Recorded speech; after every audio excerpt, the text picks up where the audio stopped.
ओम शांति। ये दिखाया गया है सृष्टि रूपी कल्प वृक्ष, है ना। जैसे एक पेड़ होता है ना, तो उसमें सबसे पहले क्या होता है, बीज होता है। उसके बाद क्या निकलता है, तना, है ना। 2 पत्ते निकलते हैं ना, फिर उसके बाद पेड़ में क्या होता है, तना होता है। उसके बाद क्या दिखाई देता है पेड़ में, झाड़। तो ये सृष्टि भी क्या है, एक कल्प वृक्ष के समान है। यहाँ पर भी जो बीज है, ये कल्प वृक्ष को सीधा दिखाया गया है, लेकिन वास्तव में ये उल्टा कल्प वृक्ष के समान है। जिसका बीज रूप कौन है, परमपिता परमात्मा, है ना। सारी सृष्टि का बीज कौन है, परमात्मा, जो परम धाम में रहते हैं। और हम सभी क्या हैं, उस वृक्ष की क्या है, पत्ते हैं और डाल हैं। तभी हमने सुना है, ये भी कहते हैं कि परमात्मा बैठ करके एक एक पत्ते को हिलाता है। तो कौन से पत्ते की बात है, तो वो पत्ते कोई पेड़ के पत्ते नहीं है। वास्तव में हम मनुष्य आत्माएं एक पत्ते के समान हैं। इस कल्प वृक्ष में हम सभी आत्माएं पत्ते के समान हैं। तो यहाँ पर दिखाया है सबसे पहले बीज कौन, परमपिता परमात्मा। उसके बाद दिखाया है जड़ें, है ना। जड़ों में क्या दिखाते हैं हम, किसमें पानी डालते हैं, जड़ों में। तो ये क्या है, तना दिखाया गया है। तने में हम क्या डालेंगे, पानी डालेंगे तो पेड़ बड़ा होता है। अगर हम पत्तों में पानी डालेंगे तो पेड़ बड़ा होगा नहीं। तो ठीक उसी प्रकार ये तना दिखाया गया, अर्थात सृष्टि क्या है, एक वृक्ष के समान है। और इस वृक्ष में जो हम आत्मा इस तना में बैठ करके सारे सृष्टि को सुख और शांति का, ज्ञान का पानी दे रहे हैं। अभी सारे संसार को क्या चाहिए, सुख और शांति। तो वो पानी अर्थात परमात्मा से वो हम शक्तियां लेकर के इस सारे वृक्ष में हम दे रहे हैं। लेकिन अभी वृक्ष कैसा हो गया है, जड़ी-भूत हो गया है और बिल्कुल इसके सारे पत्ते कैसे हो गए हैं, बिल्कुल सड़ गए हैं। तो इस वृक्ष को फिर से परमात्मा हरा भरा बना रहे हैं। तो कैसे परमात्मा हरा भरा बना रहे हैं, फिर उसके बाद दिखाया गया है तना। तना अर्थात यहाँ पर तने में दिखाया गया है सबसे पहले इस सृष्टि पर एक धर्म, एक राज्य और एक भाषा थी। यहाँ पर कोई और धर्म नहीं था। भारत ही ऐसा जगह थी जहाँ पर सोने का राज्य था। कहते हैं भारत एक सोने की चिड़िया थी, कहते हैं ना।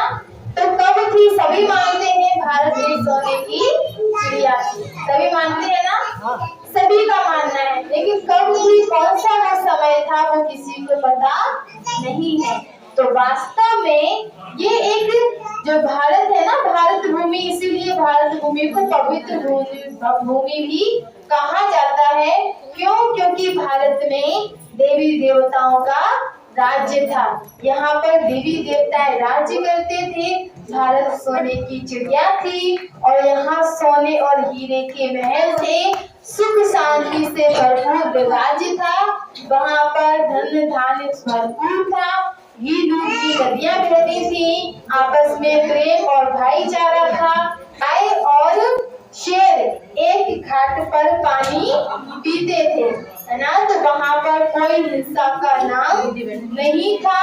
तो वह कौन सा राज्य था, जिसको हम बोलते हैं स्वर्ग, सतयुग, हेवन, पैराडाइज और जन्नत।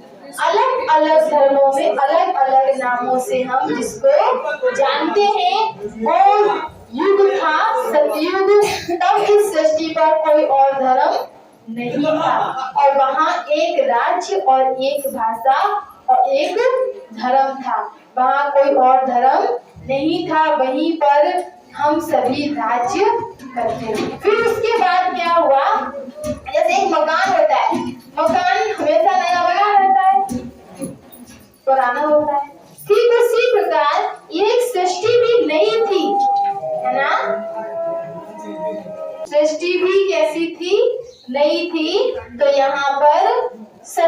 सुख शांति से भरपूर राज्य था। यहाँ श्री राधे और श्री कृष्ण राज्य करते हैं।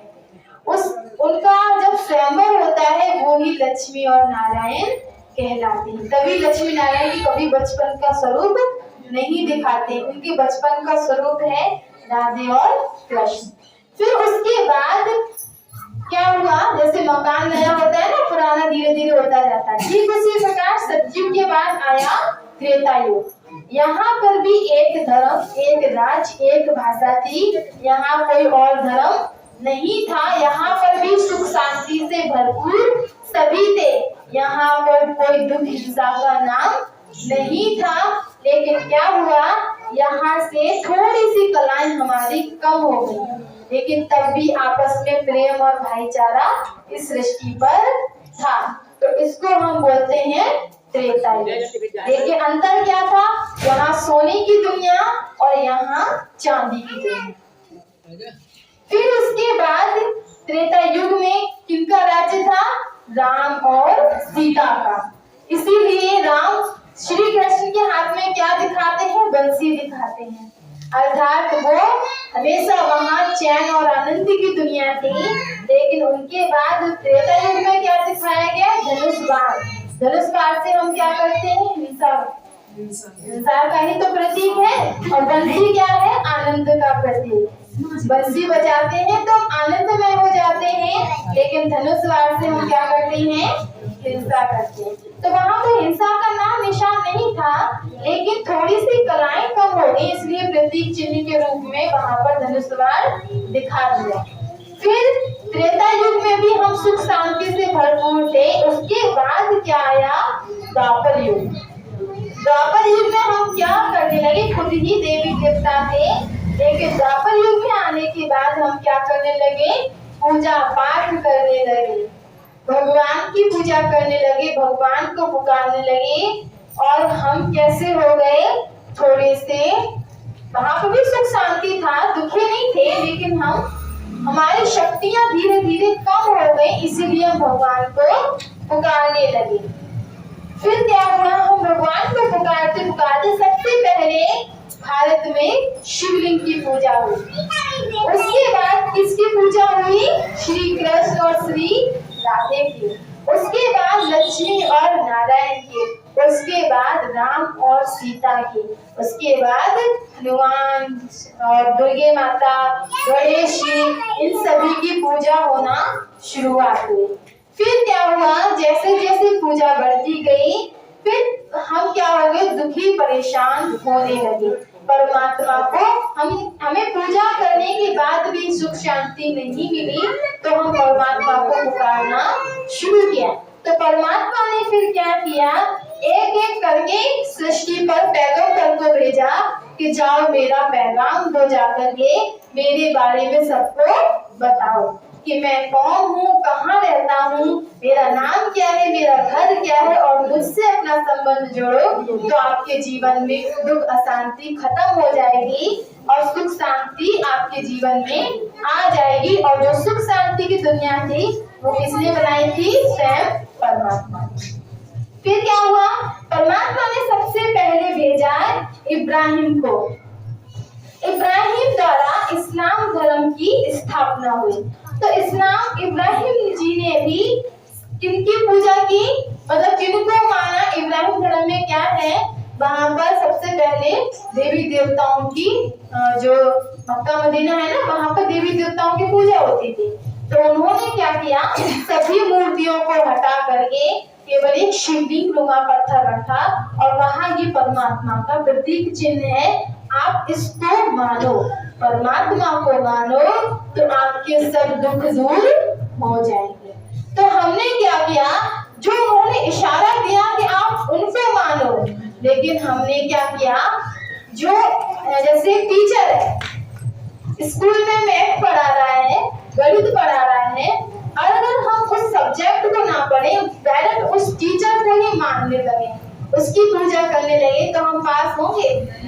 ठीक इसी प्रकार हमने क्या किया, उन्होंने जो हमें इशारा दिया कि आप इस मार्ग पर चलो, परमात्मा को जो संदेश दिया, हमने उस संदेश को नहीं माना, बल्कि उनको ही मानकर उनकी पूजा करने लगे और उनको ही हम मानने लगे तो क्या हुआ, हमारा एक अलग धर्म शुरू हो गया और एक अलग धर्म बट गया।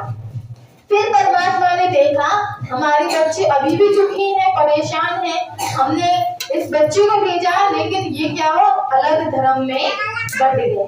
फिर परमात्मा ने बुद्ध जी को भेजा कि जा करके मेरा संदेश दो।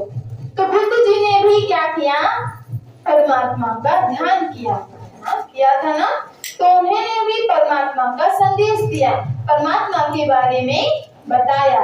लेकिन हमने फिर क्या किया, उनको ही परमात्मा भगवान मान करके, बुद्ध भगवान कह करके उनकी हम पूजा आराधना करने लगी और उन्होंने जो रास्ता बताया उस रास्ते को हमने नहीं माना। फिर भी हम दुखी परेशान ही रहे। फिर धीरे धीरे करके एक एक करके सृष्टि का पैगंबर आते। उसके बाद आया क्रैश द्वारा स्थापित क्रिश्चियन धर्म। उसके बाद क्रिश्चियन धर्म की स्थापना हुई। क्रिश्चियन धर्म भी 2000 वर्ष पहले स्थापन हुआ है ना। तो उन्होंने भी इस जो क्रिश्चियन धर्म ने भी क्राइस्ट धर्म की स्थापना की। क्रिश्चियन जी ने क्राइस्ट धर्म की स्थापना की। तो उन्होंने भी कहा कि एक गॉड इज डाइड, उन्होंने परमात्मा का संदेश दिया, लेकिन हमने क्या किया, उनको ही अपना भगवान मान करके उनकी हम क्या करने लगे, पूजा करने। अर्थात हम उसको भूल करके अलग अलग धर्मों में बंटने लगे। फिर उसके बाद क्या हुआ, अलग अलग फिर क्या हुए, शंकराचार्य द्वारा संन्यास धर्म स्थापित हुआ। फिर उसके बाद आया मोहम्मद द्वारा मुस्लिम धर्म। मुस्लिम धर्म के बाद फिर और जो गुरु नानक जी आए है ना। फिर गुरु नानक जी ने भी अपना जो भी परमात्मा ने तो बच्चों को भेजा कि जाकर के मेरा संदेश दो और संसार में सुख शांति प्रेम भाईचारा हो। लेकिन आपस में हम प्रेम भाईचारे के बदले क्या होने लगे, आपस में अलग अलग बट गए और आपस में ही हम लड़ाई झगड़ा करने लगे। तो परमात्मा ने सभी मैसेंजरों को भेजा था कि जा करके मेरा संदेश दो और मुझसे कनेक्ट दो। लेकिन हमने इन सभी को अलग अलग मान करके अलग अलग धर्मों में बट गए। फिर उसके बाद क्या हुआ, उसके बाद स्वयं परमात्मा सृष्टि पर आकर के उन्होंने खुद अपना परिचय देना शुरू किया। जैसे हम हैं, अगर हमारा सब परिचय कोई बहन दे, जैसे आप हमारा परिचय देंगे कि वो बहन ऐसी है, तो आप हमारा ठीक तरीके से परिचय दे पाएंगे, इतना क्लियर सही से नहीं दे पाएंगे जितना कि हम खुद देंगे। ठीक उसी प्रकार इन सभी ने परमात्मा के बारे में बताया, लेकिन उतना ठीक रीति से नहीं बता पाए जितना परमात्मा खुद अपना परिचय देंगे। इसीलिए हम अलग अलग धर्मों में बढ़ना शुरू हो गए। तो वास्तव में फिर खुद परमात्मा इस सृष्टि पर आकर के अपना संदेश दे रहे हैं कि मैं कौन हूँ और मेरा घर कहाँ है, मेरा नाम क्या है, मेरा धाम कौन सा है, मुझे पहचानो और मुझसे अपना संबंध जोड़ो। तो परमात्मा इस सृष्टि पर आकर के अपना संदेश देते हैं, मुझे पहचानो और मुझसे अपना संबंध जोड़ो। तो इसमें दिखाया है जो साधारण व्यक्ति दिखाया है ना। तो वास्तव में परमात्मा ने इन्हीं साधारण मनुष्य तन का आधार लेकर के फिर से वो नई सतयुगी सोने की दुनिया बनाने जा रही है ना। तो इस पूरे कल्प वृक्ष की आयु कितनी है, 5000 वर्ष। इस कल्प वृक्ष ये 5000 वर्ष का एक वृक्ष होता है और 5000 वर्ष के बाद इसकी जर्जरीभूत अवस्था हो जाती है। फिर परमात्मा आकर के इस वृक्ष में सुख शांति का जल डाल करके फिर से इस वृक्ष को हरा भरा बनाते। तो दिखाते हैं कि शंकर जी के द्वारा क्या होता है, विनाश होता है सृष्टि का। तो वास्तव में यहाँ पर दिखाया गया है अभी कलयुग के अंत का समय चल रहा है। कलयुग अभी क्या है, अपनी चरम सीमा पर पहुंच गया है और इसका अभी दिखाया गया है कि कैसे इस सृष्टि के अंत के बाद नई दुनिया कैसे आएगी। तो यहाँ दिखाया गया है कैसे होगा। अभी आप देख रहे हैं विदेशों में क्या में बन रही है, मिसाइलें बन रही है ना। और कभी भी कोई भी न्यूज में भी आ रहा है, कभी भी तीसरा युद्ध हो सकता है। तो यहाँ परमात्मा इशारा दे रहे हैं कि इस सृष्टि में अपने आप को हमें क्या करना है, बदलना है, अपने आप को सुधारना है और खुद परमात्मा से अपना कनेक्शन जोड़ करके अपने जीवन को कैसा बनाना है, श्री कृष्ण के जैसा बनाना है। तो वास्तव में इस सृष्टि का अंत निकट है और सृष्टि का अंत आ चुका है और जल्दी ही इसके बाद परमात्मा वो नई दुनिया बना रहे। इसके बाद नई सोने की दुनिया आने वाली है। तो तीन तरह से सृष्टि का विनाश दिखाया गया है। पहला, विज्ञान गर्भित अमेरिका और यूरोपवासी यादव लड़ेंगे। कैसे? मिसाइल और बॉम्ब्स के द्वारा विदेशों का विनाश हो जाएगा। फिर दिखाया गया है युद्ध और गृह युद्धों द्वारा विनाश। जो भारत में दिखाया गया कैसे विनाश होगा। पहले तो घर घर में युद्ध होगा। कैसा युद्ध? अभी आप देख रहे हैं भाई भाई प्रॉपर्टी के लिए कितना लड़ाई झगड़ा करते हैं ना। तो ये क्या है, आपस में ही अभी भी हमें न्यूज में सुनने को मिलता है कि प्रॉपर्टी की वजह से भाई ने अपने भाई की जान ले ली, अपने पिता की जान ले ली।